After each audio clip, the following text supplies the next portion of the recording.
राजनीतिक, आर्थिक और सांस्कृतिक सशस्त्रीकरण बिंदु क्या होंगे? अब हमारे क्या बिंदु होंगे? तो पहला बिंदु तो इसमें प्रकृति मानव केंद्रित राजनीति को ऐसी राजनीति की आवश्यकता है जो संपूर्ण लोकतांत्रिक असूलों, गतिविधियों, ढांचे पर आधारित हो। इस प्रकार की राजनीति संयुक्त राष्ट्र व्यवस्था में विशेष वीटो शक्तियों के कानून को समाप्त करें और निर्णय लेने में अधिकतम संभव लोक सशस्त्रीकरण को सुनिश्चित करें, तब पार्टी केंद्रित शक्ति का आवश्यक मात्रा में कमी करें।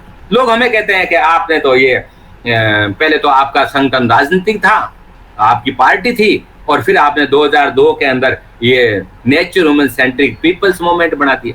बिना राजनीति तो काम ही नहीं चलता। अब इनको पूछे कोई, राजनीतिक पार्टियों ने तो ये कर दिया, इनका तो आपने इतिहास देख लिया। हम वर्ल्ड लेवल के राजनीति के क्यों नहीं है? आप इस बात को क्यों नहीं मान? हम कहते हैं संयुक्त राष्ट्र के अंदर वीटो पावर समाप्त करो, ये नाटो फाटो, ये जो महाशक्तिवाद, ये वहां से समाप्त करो।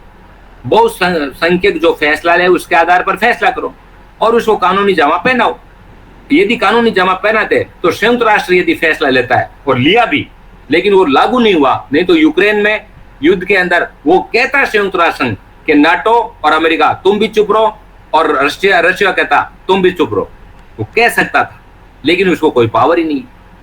ये तो साबित हो चुका। इसलिए हम वर्ल्ड लेवल की पॉलिटिक्स की बात करते हैं, क्योंकि वर्ल्ड लेवल ही है। आज राष्ट्रीय राज्यों की राजनीति से काम चलेगा नहीं। दूसरा, प्रकृति मानव केंद्रित राजनीतिक प्रक्रिया आम लोगों एवं उनके जनसंगठन द्वारा निर्देशित होनी चाहिए, जिसका संचालन समर्पित प्रकृति मानव केंद्रित सामाजिक कार्यकर्ताओं या उनके मोर्चे द्वारा किया जाना चाहिए। चुनाव पूर्णतः स्वतंत्र हो, जिसमें प्रत्येक को उम्मीदवार और मतदाता के रूप में भाग लेने का समान अधिकार। हर किसी को। अभी भाग कौन ले सकता है? लोकसभा में वो ले सकता है जिसके पास 17 लाख रुपए, विधानसभा में वो 25 लाख मिनिमम का बात कर रहा हूं, जब तो वो भाग ले सकते हैं। आम आदमी भाग ले सकता है?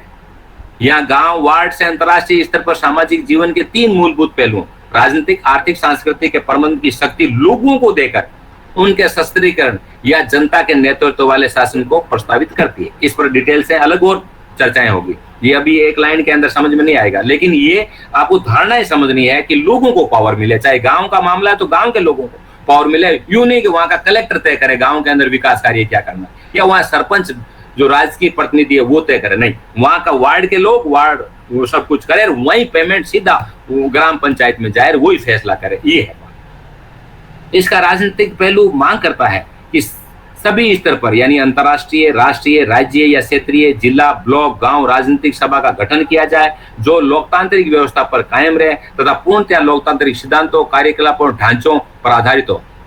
ऐसा मॉडल निर्णय लेने में भी अधिकतम संभव लोक सशस्त्रीकरण के सिद्धांत को लागू करना आवश्यक बना देता है। जनता के नेतृत्व वाले लोकतांत्रिक मॉडल के आर्थिक पहलू की आवश्यकता है कि एक तर्कसंगत और वास्तविक आर्थिकता के लिए सभी स्तरों पर विकास सभाएं स्थापित की जाए, जिसकी धारणाएं, कानून एवं नियम दो उच्चतम प्राथमिकता, यानी मानव जाति और पर्यावरण को ध्यान में रख के उद्योग धंधे होंगे, पर्यावरण को ध्यान में रख के खेती होगी, तथा 5 सिद्धांत, पर्यावरण संवर्धन, उचित समानता, उत्पादकता, जन नेतृत्वकारी लोकतंत्र और चहुमुखी पारदर्शिता, ट्रांसपेरेंसी की रोशनी में बनाया जाए। ये हमारे मॉडल होंगे, आर्थिक मॉडल, यानी लोगों की भागीदारी वाले मॉडल। इसके सांस्कृतिक पहलू की जो आवश्यकता है, कल्चरल फ्रंट पर अभी क्या कल्चर चल रहा है? अभी देखो कैसे नाटक, धारावाहिक आ रहे हैं, कैसी फिल्में बन रही है। इसके उलट इसके सांस्कृतिक पहलू आवश्यकता है सभी स्तरों पर सांस्कृतिक सभाएं स्थापित की जाए। एक ऐसे जीने के तरीके या जीवन शैली की मांग करता है जो बुनियादी मानवीय एवं पर्यावरणीय मूल्यों से भरपूर हो तथा लोगों के बीच में तर्कसंगत मानवतावाद एवं पर्यावरणवादी चिंतन, व्यवहार एवं संगठन को विकसित करता हो। सभी स्तरों पर राजनीतिक विकास और सांस्कृतिक सभाओं द्वारा बनाए गए कार्यक्रमों, नीतियों को लागू करने के लिए अपने अपने राजनीतिक विकास और सांस्कृतिक क्षेत्र के आयोगों का चुनाव करना और वो इंडिपेंडेंट होना।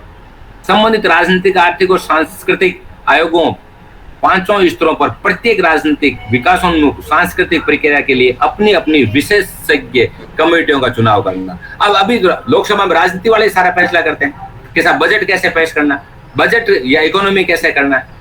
कल्चरल का कोई है पॉइंट तो वो कौन करती है? लोकसभा करती है। ये राजनीतिक लोकसभा है। ऐसी हमारी सभाएं, आर्थिक संसद अलग हो, ऐसी हमारी कल्चरल संसद अलग हो।